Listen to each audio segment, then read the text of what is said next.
Lovers, what is happening? I'm Ruben Dominguez. That's Quinn Bishop. Hello. This is The Drop. We're back. Sorry about last week. We had some situations beyond our control, but we're back now. Summer stuff. Yes, summer stuff. Summer stuff. Yeah, heat. It was due to the heat. It got so hot we couldn't do The Drop. Summer stuff. Summer. Hey, look at everybody. Look hey, DJ Garcia. Like look at everybody in on this already. What's up, people? Jane, they did miss us. What's happening? She says, hey. I say, Alicia, what's up? Cool. We got a regular studio audience happening. Quinn, you got a list. There's stuff on here. Let's get to it. Let's go to it. And let's start it with Houston's fave, The Suffers. Brand new. Now, they had a release party a couple weeks ago, and I know that they had some copies to sell there, but this Friday is the official release date for It Starts With Love, It Ends With Love, Part 1. Mm-hmm. That leads us to believe there's Part 2 coming. A lot of people are saying this is their finest record yet. And it may be. It may be. There's a big NPR feature about them. Oh, really? Very cool. Yeah, like a solid 5-10 minute feature with them. So that's nice. LP's forthcoming. This is the CD. LP's coming soon. I love all the music. I love all the arrangements. I think the band sounds great. And I said this a couple of weeks ago. They sent me a link to just kind of hear the songs ahead of time. Camp's voice never sounded better. So much love to those guys. I hope this thing gets a lot of people to notice them. Yeah, and I love it when there's new Suffers records. Because people are going to be coming to the record store for months. It's going to be one of our best sellers of the year. I love it. We love that. Okay, and we're talking about a few new releases here. And this one is a big record. Mm-hmm. This is a really big record. So this is The Smile. And for those of you who don't know, that's Johnny Greenwood and Tom York from Radiohead, as well as, and I don't remember his name, Tom Skinner. And Tom Skinner's the drummer for Sons of Kemet, and if you're not familiar with them, they are cool British jazz collective. Yeah, cool band. And I will tell you that right now, some of the most exciting jazz music is coming out of the UK, and I think I was very surprised when I heard this record because I thought that they had really undersold it with regards to how accessible it's going to be. Right. I do believe because there's other solo projects. Johnny's stuff and Tom's stuff is kind of a little more out there, and then the Atoms for Peace. It's not as easy to like as Radiohead. It's definitely solo material. This thing, I was shocked at how over the top great it was. Yeah. I think that, and there's some jazzy elements to it, some odd instrumentation, but it is really terrific. I think what got me excited, and this was early on reading that they were I guess the band themselves hinted before the music was out that it was going to be kind of a return to earlier Radiohead, and for people like me that really enjoy the early Radiohead. I was excited about it. But yeah, I think they've got a winner on their hands. This one's out this Friday.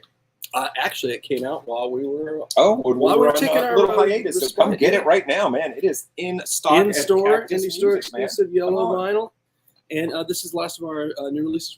This comes out tomorrow, and this is Tyler the Creator. Call Me If You Get Lost. We've been stocking this as a UK import on CD, but the LP you can only buy from him for a little while. But now available everywhere. Obviously one of the biggest artists in hip hop. I love the cover. It's very cool. And he has just so many fans. This is going to be one of the biggest records of the year. And I haven't heard it yet. Have you heard it? I've heard select tracks. It sounds good to me, and nice. And the reviews have been really, really kind. So, cool. So look out for that. That's exciting. And now we're going to recap some of the, this past Friday was a record store day, drop day, and that kind of caught a lot of the stuff that for production reasons or shipping reasons or manufacturing, whatever, wasn't going to make the original record store day. And it was actually bumper crop of really good records. I'm excited about this. They are now out and they are available for people to purchase. And we're going to kick it off with the new Wilco album, Cool Country on CD. And this is really a testament to how messed up manufacturing is. They couldn't get CDs pressed. So they did a limited edition quick run of 8,000 CDs, pre-release limited edition. It's going to come out legit later, but they rushed to get these to the stores because the streaming on this was so huge.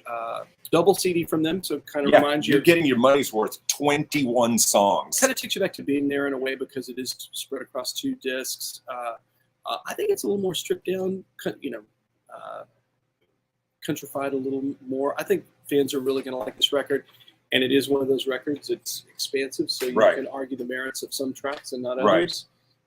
Probably the classic example of it being one of those records that if it was a single LP, you'd love every track on it, and it just kind of meanders and is cool because it's 2 disc records. I've never seen the pre-release. Well, that was a big promo thing. That was a big cool. promo thing. They would do that back in the day before they were worried about leaking music. They would send, right. Yeah. Send people like you and me. Of course, only the upper echelon of the media journalists. It's this advanced music, and so it's kind of a throwback to that. But it's kind of cool because obviously they have a big CD clientele. So I love this band. They could literally record an album of all kazoo music, and I would be perfectly fine with it. Oh, well, that might actually happen. You never know. Stranger things have happened. Yeah. Okay, let's talk about Billie Jean. There's the only other CD we're going to talk about today. The Good Reverend. Look how cool this is. So this is embossed. It's his Hardware album, which was like one of the best sellers, the return to rock for this guy, in an exclusive collectible tin case with an expanded booklet. And it's just kind of cool. And this record is great for you fans that haven't been keeping up with his solo work. And they just announced, ZZ Top just announced a run of Texas dates. So I wonder if the tin can is a nod. Get ready for super guitar nerdiness. So you know what? A lot of bands use a wireless when they're on stage playing guitar. You'll see there's no cord going to the amp. It's a wireless system. Some guys swear that the cord is the better sound. Right. Some guys are perfectly okay. That wireless works for them. Billy and ZZ has been on wireless since the dawn of wireless. But they have Billy insists he has their tech search for these old antique tin tobacco cases, of course, that are big enough to hold the transmitter, and so all of them have, and it's like Duke something's tobacco from so it looks cool. Of course, man, but it's like there isn't a normal wireless pack there. So anyway, tin case, tin tobacco packs, and once again, I've just gone straight off the deep. That's all right. That's so something for the fans and good to tie it together. Because Billy can't be walking out there with some he cannot be seen with just some run of the mill. Forget about wireless pack. Okay, I love these. The die cut picture disc. That's where they make a picture disc, and then they cut it to a certain shape. This is the Hailstorm Back from the Dead. Oh, Lizzie. Gravestone. Lizzie. Back from the Dead. Yep. Picture disc. That's fantastic. It is pretty wild. That's fantastic. I heard a great interview with her about this album. She's terrific. She is. Yeah. She's a personality that goes far beyond the band. People love her. And it's heavy. So, and they progressively, they started out kind of like a hard, leaning more hard rock, AC/DC-ish kind of like in that vibe. And it's leaning towards, some more pummeling riffs. So I love this. And they're a great band. They're on the, I think they're doing a new tour. And I think all the opening bands are predominantly women in the band. Oh, I saw that. Yeah, they've got The Warning out with them, and they've got this other band that's like 3 girls that are, I think they're in high school still. They're supposed. I can't remember the name of them. Kind of like Linda Linda's, but obviously metal. Yeah. Anyway, Hailstorm. Excellent. Hailstorm. Oh, Hailstorm.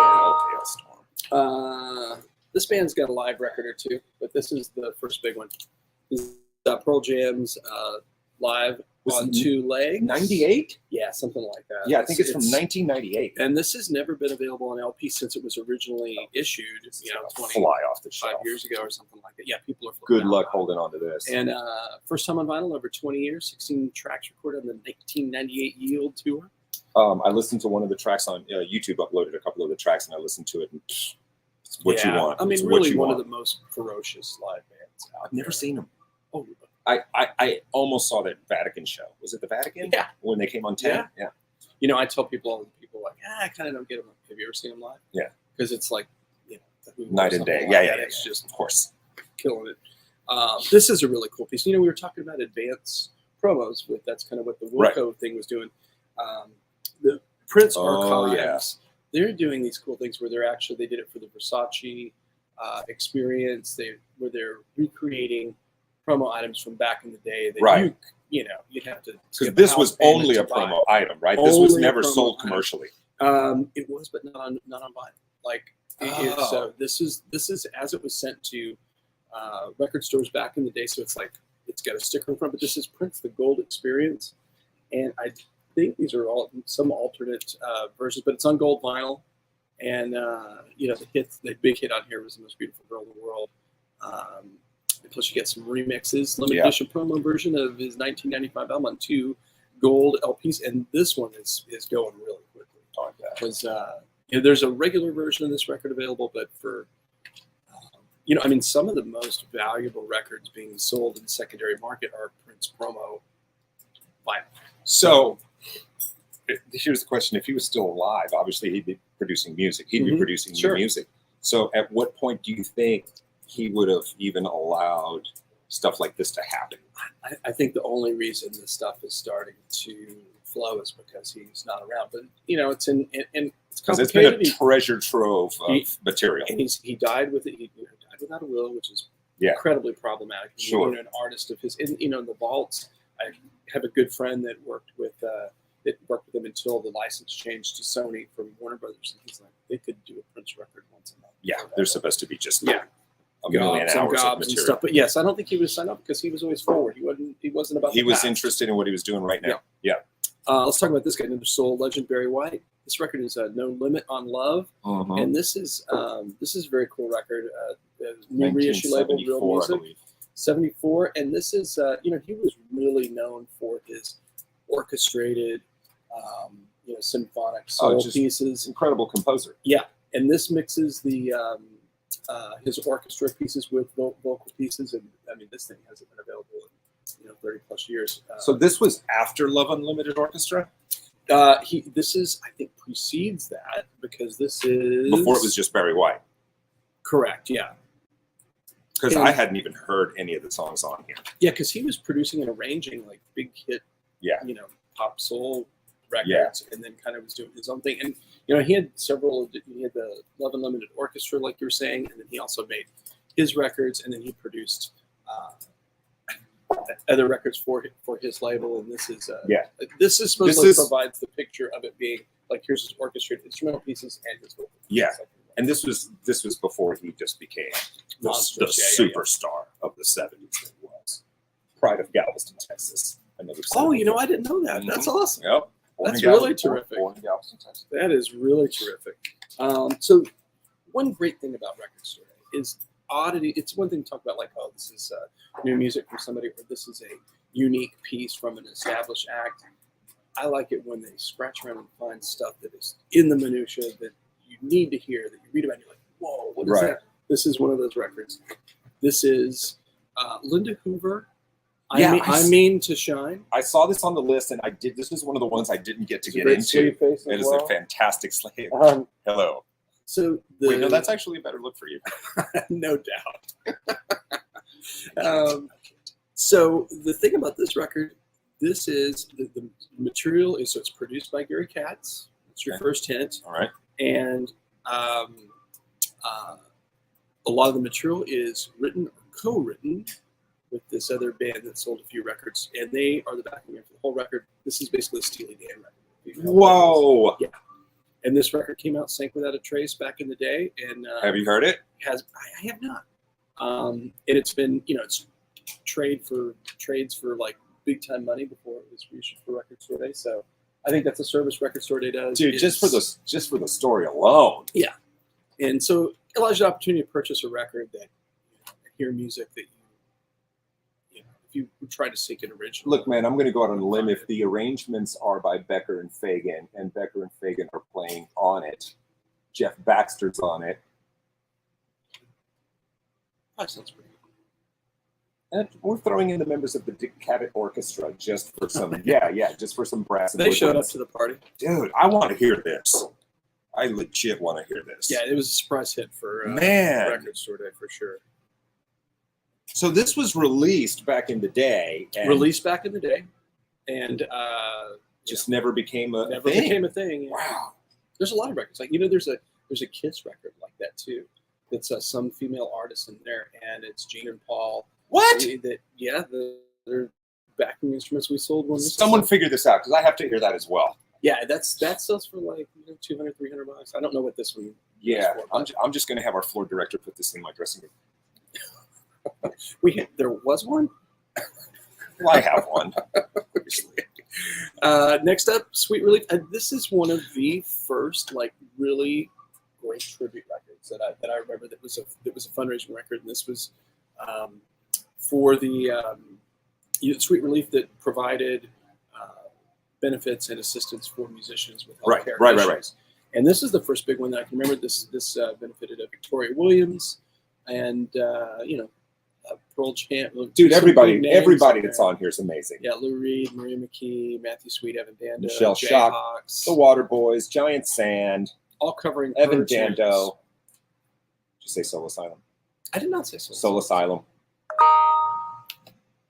Yeah, and this record's great through and through.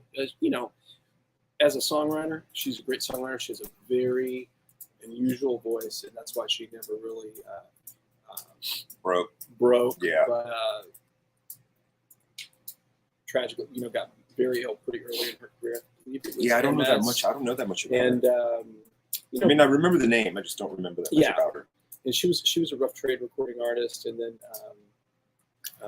but had a lot of fans. Musicians. Right. Well. Yeah. There's a lot of interesting stuff on this list today. Yeah, it's pretty fun, right? This is a good one. And this is another, you see a lot of these because of the pandemic, these live in the studio records, right? Right. They can't go to tour, so they go in a studio and cut like a live record, maybe even with a small audience. But this is from RCA Studio A. This is Jim James Acoustic, My Morning Jacket.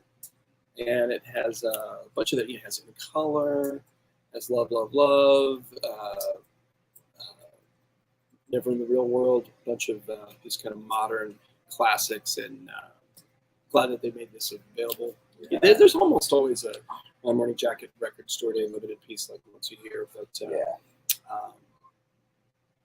this sounds great. I haven't heard the whole thing, but wow, sampling through it sounds cool. And that was a surprise that came out. Love it. The Go Team. These guys, kind of indie rock. Haven't heard from them in They a were little bit. kind of the big. Well, this is the 15th anniversary reissue. Oh, okay. Of one of their, I think it's their second record, Proof of Youth. This was kind of a big record, and it is on bubblegum colored vinyl. Of course it is. Yeah, why not? But they were kind of. What was the song off of this that kind of like? I think the big hits on the previous record, but okay, this record still, right. Had a lot of loft based on that first record doing so well. And people still love this band, and they got a record every now and then. And I think this is another case where if you had an original, this would be very valuable. So it is time to reissue it. Nice. Sure. So I think the progression and the retro thing that happens in music is always really interesting. And I think this band is a solo record from. Jordan Way, his band. Yep. This is his first solo record. It's an Alien. My Chemical Romance. I think they're more popular now than they were back on their first run. Yeah. It's kooky. Their catalog sells like crazy. Yeah. They're touring. They're on the road. They're touring. They're back out there. It's almost like that little reprieve that they took. And going into the relaunch made it was that good ever. Shot on the arm. Yeah. So this record, hasn't been on vinyl since it was originally released, and there weren't that many press. So fans have been really looking for this, and this is on exclusive. I believe it's blue vinyl, and this is a great sounding record too. Hard to step out from the shadow. Yeah, if you're a big front guy. Oh, absolutely. He did it very well. Cool, man. I like the looks like a soft tech Big Muff. That's definitely a fuzz pedal. Yeah, covering up the name for you, so you don't. Yeah. There's always that people feel like we had a effects pedal up here the other day that we were trying to figure out what it originally was because it had been painted, it had stickers on it. Oh yeah. I think that's this. Name that pedal. Yeah, absolutely. Right. And you don't know until you plug it in, right? You don't know. You don't know what it's going to do. Available. This record story was the Peter Gabriel Live Blood with the New Blood Orchestra, and this was his third live album. And this followed his. He did a tribute album, "Scratch My Back and I'll Scratch Yours," where he covered other people's art. And there was a record where they different artists covered his. This is live with an orchestra. Again, third live record. Tons of hits there. Upon release, this thing was really, really well received because there's a lot of music on here. Yeah, because I mean, it's tracks like Red Ray, Mercy Street. Look at that. Those were those kind of begged for that treatment, right? Yeah, initial treatment. So, he gets his start in the very, very proggy early Genesis, right? So I was listening to an interview yesterday with Phil Manzanera. Oh yeah, Roxy Music. Yeah. And the interviewer said, researching for this interview, I just realized that Roxy Music, I can't remember which album it was, might have been the first Roxy Music, came out the same day as Ziggy Stardust in England. They were released on, and that night he goes, we played a pub with David Bowie. Oh wow! It's almost imagine right? that. Yeah. Good Lord. And you got to wonder if that's like not good. Is it good marketing? It's like, oh, we'll put out our record the same day as Ziggy Stardust. I don't know that both the labels, the two labels knew because they were on different labels. Yeah, I believe. But I mean, you kind of want that synergy though. Of course. If you're a superstar, we're kind of doing the same kind of music, and I'm kind of like trying to make it. Yeah. You know what? I'll put my record out the same day as you. Maybe more people. Right. Exactly. You know, it works. Next up, Jerry Garcia, the acoustic band. You know, he's really, in addition to being the Grateful Dead leader, brilliant guitarist, brilliant guitar player. You know, he's the father of the whole hippie grass thing. So this features a show from I think 1987, New York, Los Angeles, and San Francisco. Tour with his acoustic band at that time, and you know, this was very well received music by him. Kind of had I don't think people knew that the end was coming as quickly as it was, but certainly as the Dead kind of downshifted a little bit, his acoustic music and bluegrass influences really took over, and people love these records. First time available on vinyl. Good stuff, man. I know I've mentioned it before. You and I have talked about it before. I remember hearing a Jerry Garcia band album. I don't know where I was or what it was. I was like, that was amazing. But I never wrote down what album it was or what song it was. Problem. Yeah, that's a problem. Yeah, that's a problem because he's got more records than I got blood cells. So you good luck figuring that out. It's just a moment in time. And then you're like, oh, I think it was a Dylan cover. And it's like, oh, he covered there are 80 Dylan covers, yeah. And keeping it in the bluegrass vein here, this is Ralph Stanley of the Clinch Mountain Boys, and this record is relevant. You know, we all know Ralph Stanley from his, featuring Oh Brother, and obviously one of the great modern bluegrass pioneers. This is the first record he made after his brother. It's a tribute had passed, and a tribute to his brother. And I don't think this thing has ever been. I've never actually seen it, but it's limited to 500 copies. I think that's number 307. Look at that. Where is that? Right there. So, you get that at the... yeah. I love it when they really get down to the fabric of subgenres and release stuff that is reissued because it's important, because you can't find it. Right. And this certainly fits that bill. So is Real one of those labels that does a lot of... Yeah, so I think it's all reissues. They're the same label that did the Barry White record. Oh, very cool. So they're looking for stuff that's not in the marketplace, that there's lost to the... Yeah, and when you're thinking about only making 500 or something, it's definitely labor of love. Yeah. You're doing it because you want to do it. It's important to you. All right, let's move on to some jazz.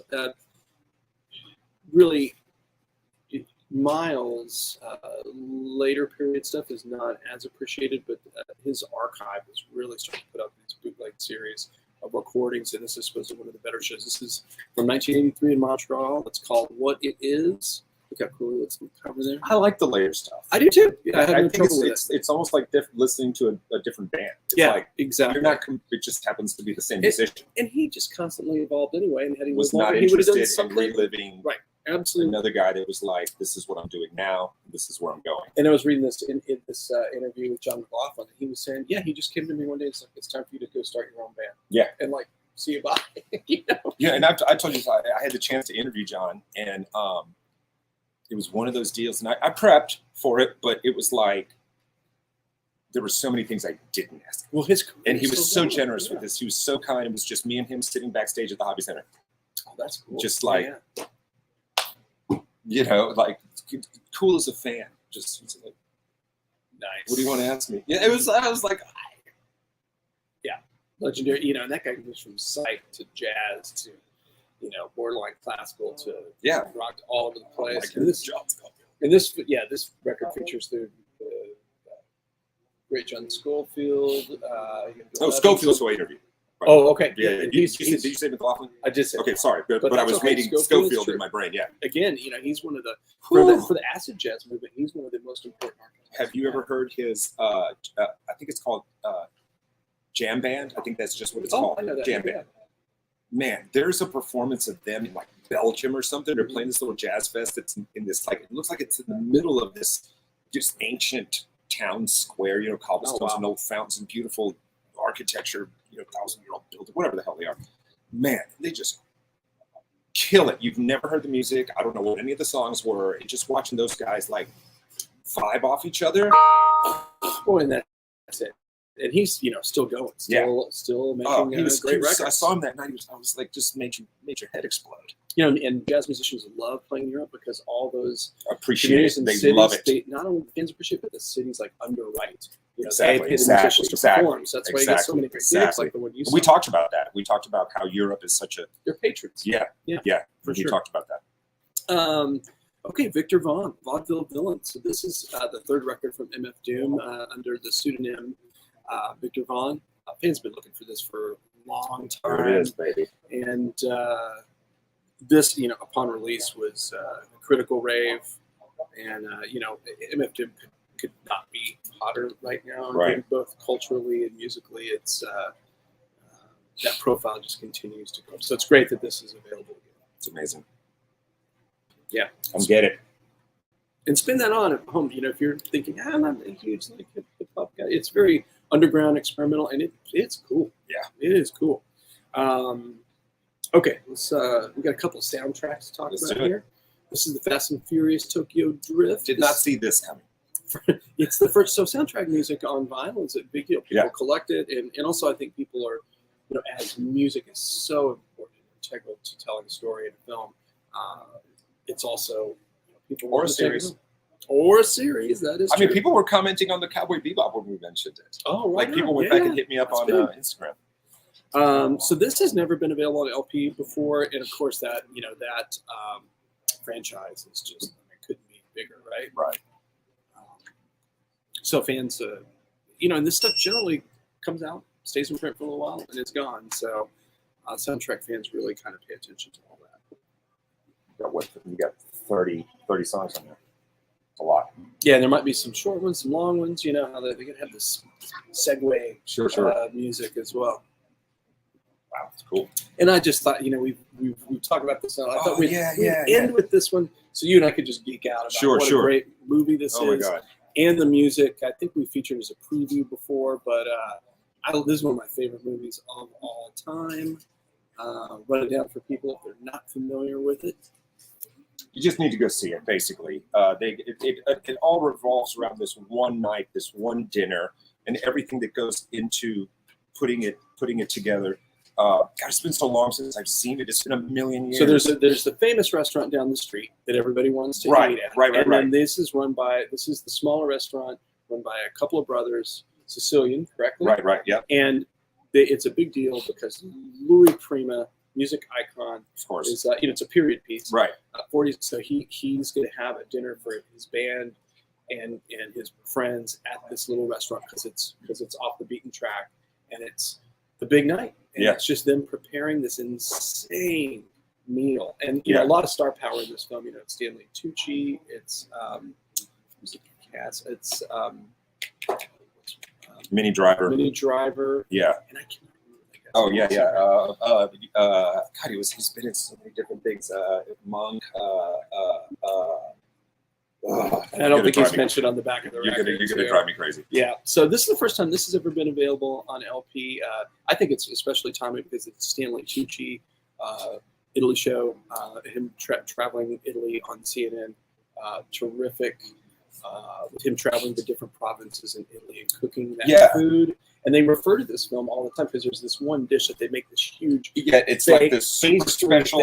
You know, it's like all these Italian meats on the inside of it, and it's like it has to be cooked perfectly. Right. Yeah. I can't and remember when what it it's was. served in the movie, it blows you away. And I agree with Ruben. See this film. It is terrific. Do not watch it if you're hungry. No, not at all. Wait till and you get to hear I think most people have heard like Louis Prima and Rosemary Clooney, but then you get to hear, Claudio Villa, Matteo Salvatore. It's like you've probably heard these guys in movies that had something to do with like Italian theme or monster films or whatever, and it's like that real 40s, 50s, I guess, vibey Italian pop, would have been considered popular music back then. And this is the perfect soundtrack to you cooking an Italian meal at home if you're not familiar with it. I make good spaghetti. I don't know that it would be considered anywhere near Italian. No. Well, I mean, it's one of those everybody does different, right? It's my outlaw country version of classic. That's good. Of classic Italian. It's not great. bad. What is coming up? What does the future hold? Well, we're going to recap some more of the releases in our next episode from last week because we really wanted to talk about these limited edition releases coming out. So we're gonna catch up on some stuff next week, next episode. And I love it. I mean, any in store? No? Okay. All right. There you go. All right. So keep it tuned, guys. Hit the share button if you're watching this live or if you want to go back later and watch it on the Fox 26 YouTube page. We love the likes. We love the shares. Helps us out, pays the bills, keeps the lights on. All right. We will see you next Thursday, 12:30 for The Drop. Bye-bye.